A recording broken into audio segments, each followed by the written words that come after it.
Welcome Capricorn, this is Regina from Pacific Tarot getting ready to do your July general reading. This is being done on the full moon in Capricorn, so this is going to have a big impact on your focus for the month of July. So let's get started with your overall energy for the month. We have the Page of Pentacles. The Page of Pentacles is about your openness to do things in a new way. You are clear that you are starting as a beginner. You are not necessarily a beginner in any sense of the word, but you are doing something in a way that is totally new for you. You have harnessed your fears, your anxiety, and you're looking very studiously at the procedure needed to move to the next step, one step at a time. You're beginning to understand the path that you're moving on at this time. As practical and down to earth as it may be, as experienced as you may be in practical matters, you are aware that you are overturning a whole perhaps lifetime, certainly a whole set of conditioning around the path that you were intended to go on, the ideas you originally had about how you were going to accomplish something, or even what you are willing to attempt accomplishing. You are open to something new and you are allowing yourself to be shown, to be taught, to be directed. You're asking for assistance, and this in and of itself is extremely powerful. You may be receiving lots of offers of help as well. Embedded in these offers of help is an awareness on your part that you must guide your assistance. Nobody has the vision or is comprised of the set of skills or ideas that you are, and so all help requires your leadership in a way to support the assistance that you're asking for and receiving. In the 10th house, your social identity, the Five of Pentacles shows you changing your material condition, overturning perhaps a generational sense of limitation around your physical resources, a sense of what is often called a poverty mentality, where good things happen to other people.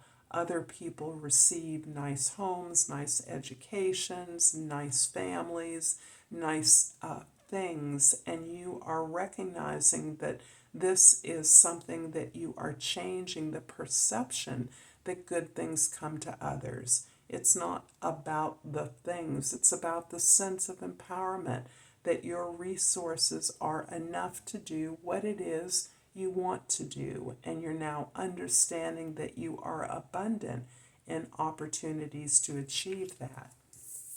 In the first house, the Queen of Wands indeed speaks to your level of confidence.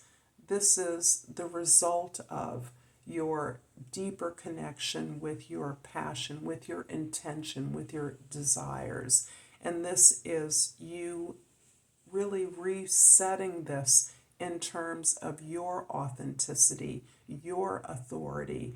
And at the same time that you are making this shift, you're also doing this on your own terms in a way that does center your desire, that does accept your own authority as being primary, but also in a way that magnetizes the resources and support you need towards you because of your passion, because of your alignment with your heart and who you are, because of your uniqueness. You speak with authority and clarity about, and a sense of determination about your vision, and that is what attracts others to you. In the 4th house, the house of your foundation, your home, the 6 of Swords is about your leaving a space of challenge, of chaos, of not being heard, not being seen, putting effort into something that never feels as though you are participating in a way that lands anywhere. This is you feeling like you have been adrift within some situation or community that is dismisses your effort, doesn't see that. This is also you seeking for peace, a sense of peace and acceptance from the challenges that you have faced, perhaps for a very long time, perhaps specific challenges with your family of origin, or finding a place in that family, finding a place of belonging in the world as a result of feeling out of place in your family of origin or in your formative experiences. In the seventh house, the house of your significant others, we have incredible growth, incredible stability, and passion, and drive, and this embodiment in the principle of lifelong learning. This is reflecting who you understand you are and what, because of your attitude, that you are open to learning at every stage in your experience, then you are creating yourself as a model of how that can be implemented for others. A community that celebrates the growth and expansion of each other and itself, so that this provides you with a cultural and social foundation to move ahead, to facilitate the growth of your community, to the establishment of a cultural home, a social base. In the first house, the Queen of Wands is clarified by the Strength card in the second house and the King of Coins in the third house. You are definitely going through some challenging times in terms of your physical, your material experience. This is your resources, your physical body, your comfort. You are stretched to the limit. You have been for a very long time. You've been persevering to a place of safety, to a place of security for a while. You have learned to be patient with others, which is part of the growth that you are experiencing, but you are now learning to be patient with yourself because you're absolutely sure now of what it is you're here to do, what it is you contribute to the culture.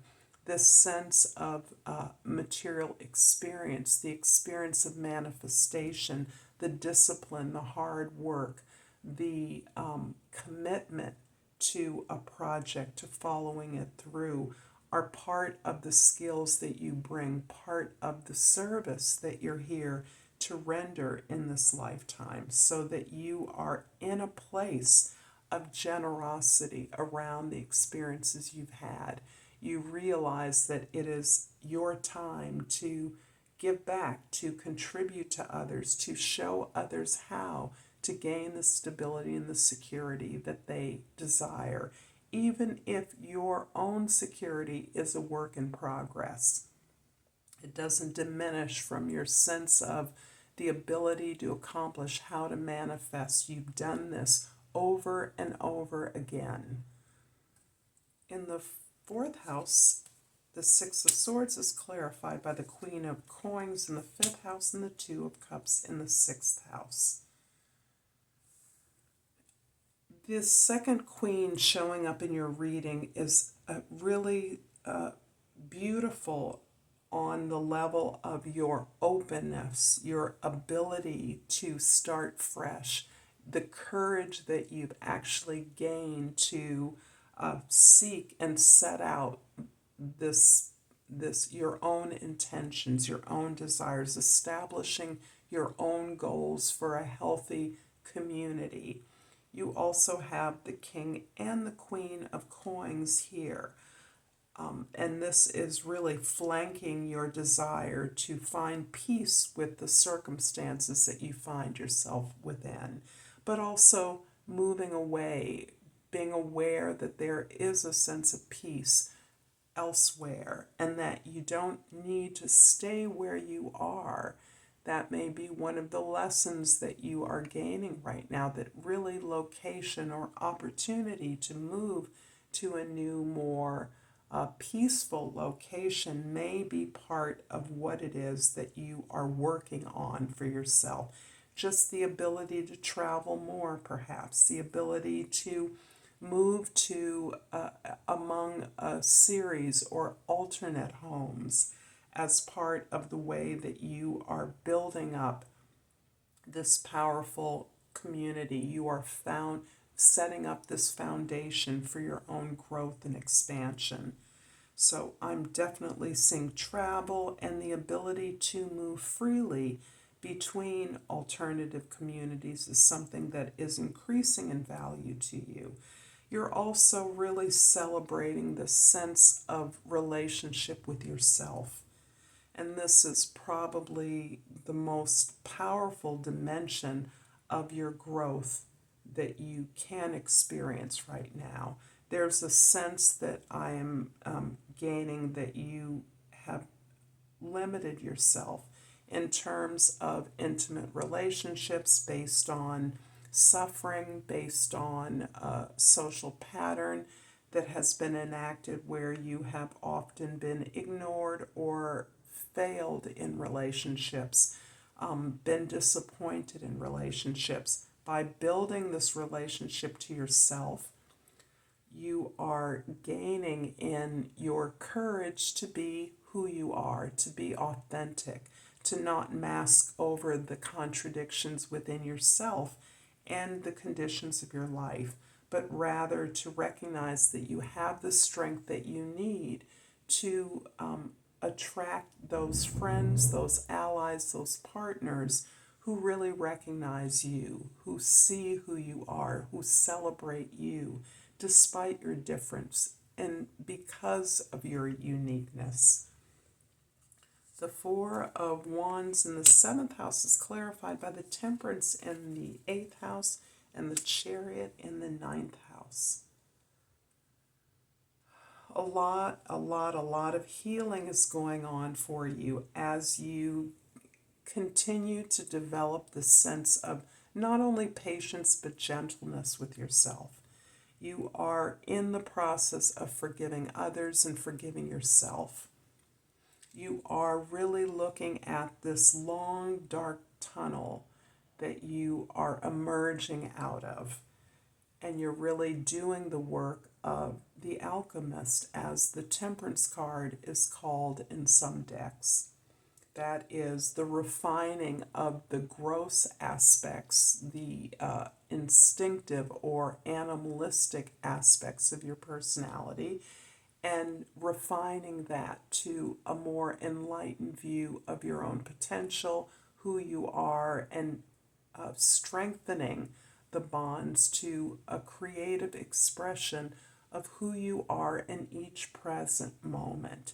That this becoming is a moment by moment thing. It's something we do every day and every moment with every situation we face, be it familiar or new. And as we change and become new, the situations change.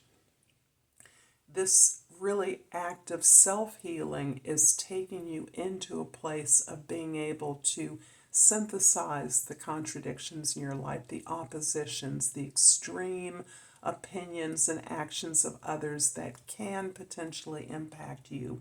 You're able to pull those together and allow that energy to propel you forward into a sense of liberation, coming out of the old story of who you were, the old daily patterns and challenges you face, into a sense of liberation, moving beyond this, moving above. And again, emphasizes the possibility that travel afar, even if that is through education, through community experiences, through spirituality, through a broader discourse with other communities that are different. You are finding your strength, you're finding your victory, you're finding your success, you're finding your wholeness. The Five of Pentacles in the 10th house is clarified by the Emperor in the 11th house and the Five of Coins in the 12th house. The Five of Coins is a repeat in both decks. So it really is this idea that you keep coming back to of wanting to change, desiring to change, this feeling of not being enough. And this is something you're really battling against. And isn't it ironic that we have this visage? I think, although the Emperor is often associated with Aries, the experience with manifestation, the wisdom, the knowledge, the strategic abilities of the Emperor very much resonate with the outer image of Capricorns in general. How fascinating it is that this strong outer person who is able to build the success on behalf of others and is experienced with that continues to struggle with this sense of not being enough. Understanding profoundly that the ask for help is not a reflection of your person or the value of your ideas. In fact, you're now understanding that if help is not available in the places, the familiar places, then help is available elsewhere. And as you understand that, and you understand that through your leadership, you're actually recycling this sense of inadequacy as part of the collective's ability to work together to solve problems, to be victorious, to be successful. So you're really alchemizing all of these conditioned experiences of inadequacy, of doubt, of feeling as though you don't have enough of what you need, to this place where you are actively changing that, understanding that that sense of inadequacy is a result of some conditioning that you've had where you were expected to put the needs of others before your own. I'm hoping that this reading is resonating for you, Capricorn. If so, please like and subscribe to my channel, Pacific Tarot. And I've pulled this Hiddenite, and the key word is gratitude. I'm grateful, and this loving energy fills every single cell of my being. Thank you, Capricorn. Until next time, Namaste.